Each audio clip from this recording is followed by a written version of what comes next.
Tenemos aquí una reseña muy destacada de Enrique Galván Ochoa, que a veces nos permite tomar sus datos, su trabajo.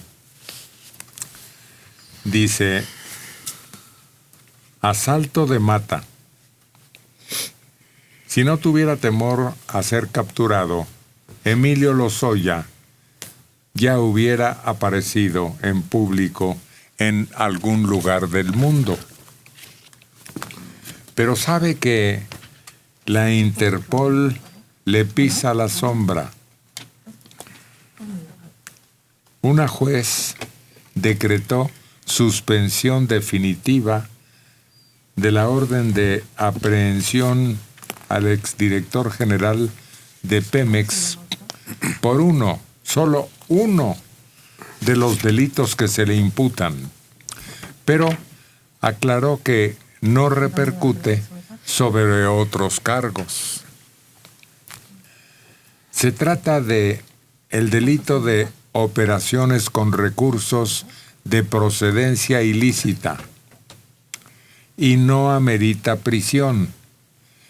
La semana pasada fue ordenado el arresto de Lozoya, quien estuviera a la cabeza de Pemex la mayor parte del gobierno de Enrique Peña Nieto. Y la Policía Internacional detuvo también al empresario Alonso Ancira, principal accionista de Altos Hornos de México.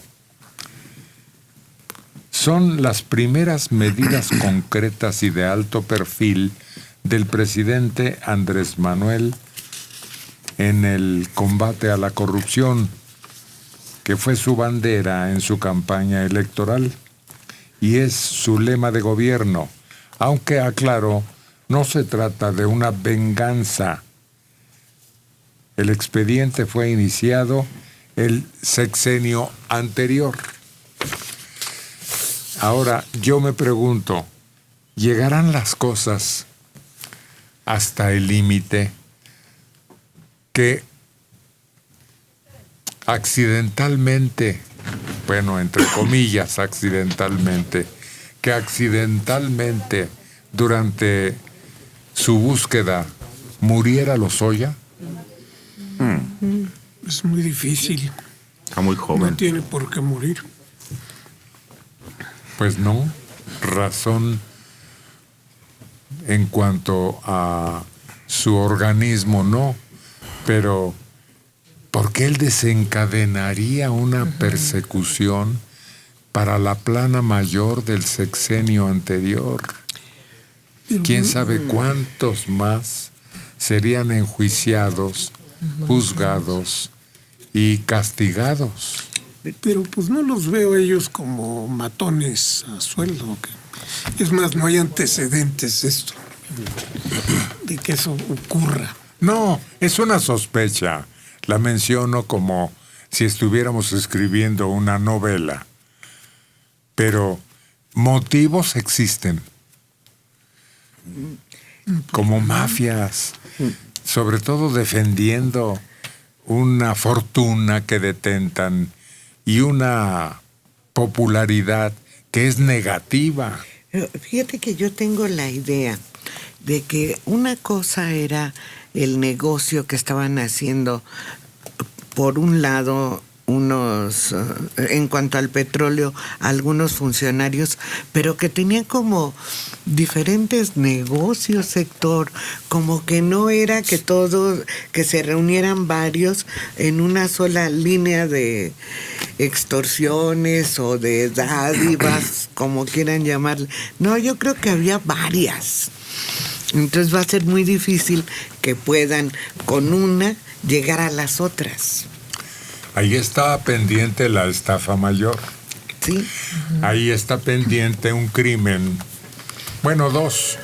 Uno en donde cuidaban bebés y otro en donde muchachos en Ayotzinapa cometían tropelías y su desaparición no ha encontrado respuesta. Aquí lo que habíamos dicho es que difícilmente iba a pisar la cárcel. Menos le va a pasar algo, es joven, bello y rico. No tiene por qué pasarle nada. Bueno, lo de rico sí, ¿eh? Muy rico. Lo otro. Y hay que pensar en eso. La investigación no empezó ahora con este gobierno, empezó con el gobierno de Enrique, su amigo Peña Nieto. Ahí empezó la investigación. Hay que tomar en cuenta eso. ¿Está tomado en cuenta? No, porque eso quiere decir que él lo arrancó, pensando que no le podía hacer daño una investigación y que sí podía mantener al amigo quieto. En este país, yo recuerdo 2 acciones, bueno, 3, y tal vez hasta 4. Déjenme hacer un ejercicio de memoria. Uno que pensaba rectificar todo lo que hacía el PRI, que murió en un avionazo. Ah, sí. Murió en un madrazo, En un si me permiten la broma. Fúnebre. Hay sospechas. Otro crimen político se cometió en el Café Tacuba, en donde ese asesinato propició que Miguel Alemán llegara más tarde a la presidencia de la República. Sí. Mal. ¿Verdad que más o menos ahí existen sospechas? Sí. Bueno, sí, claro, porque pues había la posibilidad de beneficiar a alguien muy poderoso. En el caso de Madrazo, pues estaba poniendo en peligro la nave, la estabilidad de la nave del gobierno priista, ¿no? Porque ya había creado un nuevo partido, se estaba presentando con candidatos opositores en diferentes elecciones locales y no le iba mal. Entonces, ahí uno encuentra una explicación, pues sí, se lo cortaron por lo sano y se acabó la amenaza, ¿no? Pero en este caso yo no veo la similitud. No. En ningún caso hay concreción de los que yo estoy haciendo referencia, sino solo sospechas. Por supuesto, Luis Donaldo está incluido, porque hay muchas dudas al respecto. Es lo mismo, sospechosismo, que alguien puso de moda también como término horroroso agregado a la lengua de Cervantes. Y aquel Ruiz Massieu, que también murió y era un personajazo dentro del sistema político mexicano. Era muy importante. Y además tenía el apoyo de su estado de origen, que es uno de los más rebeldes. Déjenme seguir haciendo recuerdos. También un tal Manuel Muñoz Rocha, cuya desaparición fue lo que yo estaba haciendo referencia que podría pasar con Lozoya. De Manuel Muñoz Rocha nunca volvimos a saber su paradero y estaba implicado en un hecho delictivo. Y el otro, el hermano de Ruiz Massieu, que se había encargado de establecer la claridad en lo que le sucedió a su hermano, se fue a Estados Unidos con una maleta en donde rebosaban los dólares.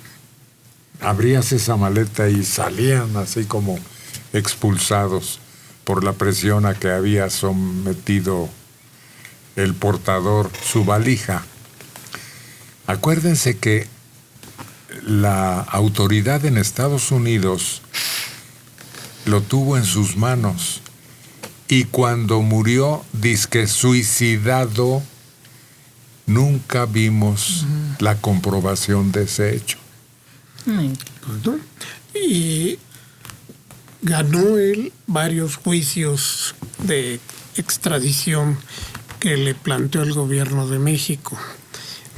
Fueron como 5 o 6 juicios que ganó Mario Ruiz Massieu. Como procurador. Estando allá en Estados Ya Unidos. detenido, sí. Mira, con este recuento de sucesos que estás haciendo, lo que veo es que hay personajes a los que es conveniente desaparecer accidentalmente, como lo dijiste, entre comillas, o con deliberación, hasta con entrando a un sistema de testigos protegidos, vete tú a saber, ¿no? Cuando nos quedamos con la duda, que dices, no ves el cuerpo, no ves algo que de alguna manera te certifique que esa persona se suicidó. Déjame agregar 2 crímenes políticos. Uno, el de don Venustiano Carranza. Y otro, el de Álvaro Obregón, ya electo, que sucumbió en la La bombilla. bombilla. Y así podría seguir atrás hasta Villa o Zapata, tanto Francisco Villa como Emiliano Zapata. Y si rebuscas todavía más, todavía tengo en la memoria otra duda. Jaramillo y su familia. Bueno, ahí parece haber poca duda que el gobierno lo mandó matar. Fue el ejército el que llegó y los mató Por instrucciones por superiores. instrucciones superiores, ¿no? Era López Mateos. ¿Por qué? Porque él estaba alzado en Morelos. Había pactado una tregua. Pero al parecer el gobierno no le creyó y decidió deshacerse del problema.